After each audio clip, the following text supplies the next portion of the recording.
supernatural chaos unleashed in Los Angeles. Los Angeles woke that morning to an eerie stillness.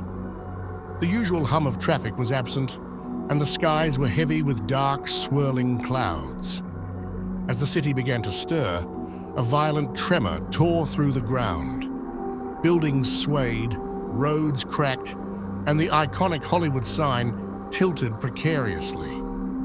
The earthquake measured 8.6 on the Richter scale, devastating, but it wasn't just the tremors that would mark this day in infamy.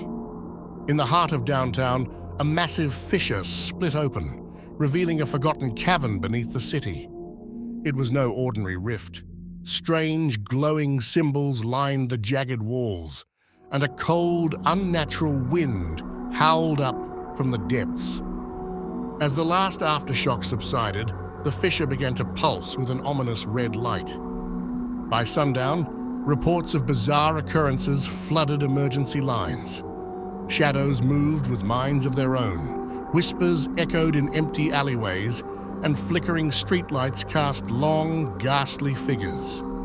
At Griffith Park, a jogger was found, babbling incoherently, claiming a translucent woman in tattered 1930s attire had led him to the edge of a cliff, and laughed as he stumbled back in terror. In West Hollywood, a family fled their home after witnessing their reflection in the mirror step out and shatter like glass. As the hours passed, the city realized this was no mere quake aftermath. The fissure had unleashed something ancient, spirits long trapped beneath the earth, bound by rituals forgotten to time. These spirits, vengeful and wrathful, began to spread their terror across Los Angeles.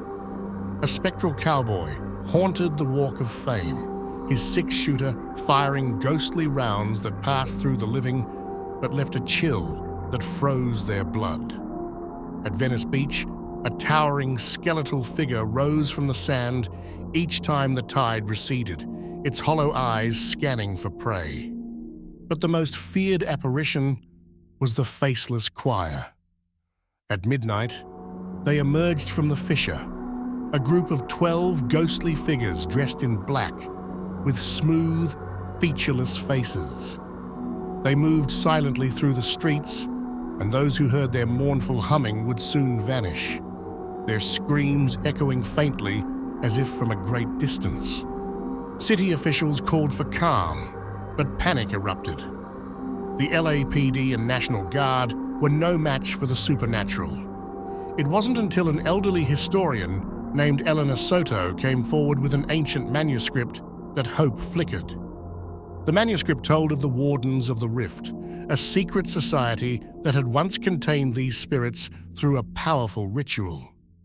Eleanor, the last descendant of the Wardens, believed she could reseal the fissure, but she needed time and rare components scattered across the city.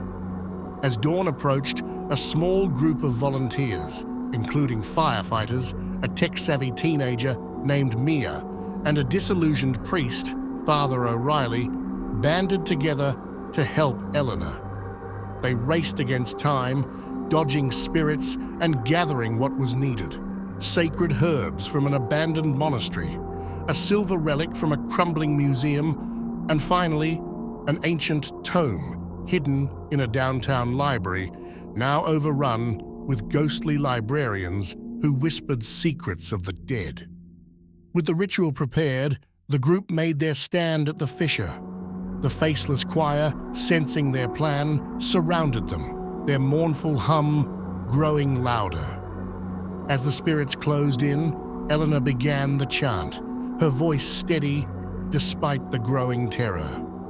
The ground trembled violently and the fissure began to collapse. One by one, the spirits were pulled back into the earth, their anguished cries filling the air. Just as the last spirit, the spectral cowboy, reached for Mia, Father O'Reilly lunged forward, his faith stronger than his fear, and drove the silver relic into the ground. The fissure sealed with a deafening roar, and an eerie silence fell over the city. By sunrise, Los Angeles was battered but standing. The earthquake had left its scars, but the true horror had been averted. People whispered of the spirits, some dismissing them as mass hysteria, while others swore they would never forget. Eleanor vanished after the fissure closed, leaving behind only the ancient manuscript. Mia, now hailed as a hero, kept the silver relic as a reminder. But some nights, when the city is quiet and the winds blow just right, a faint humming can still be heard beneath the streets, a reminder of the spirits waiting in the fault lines of the damned.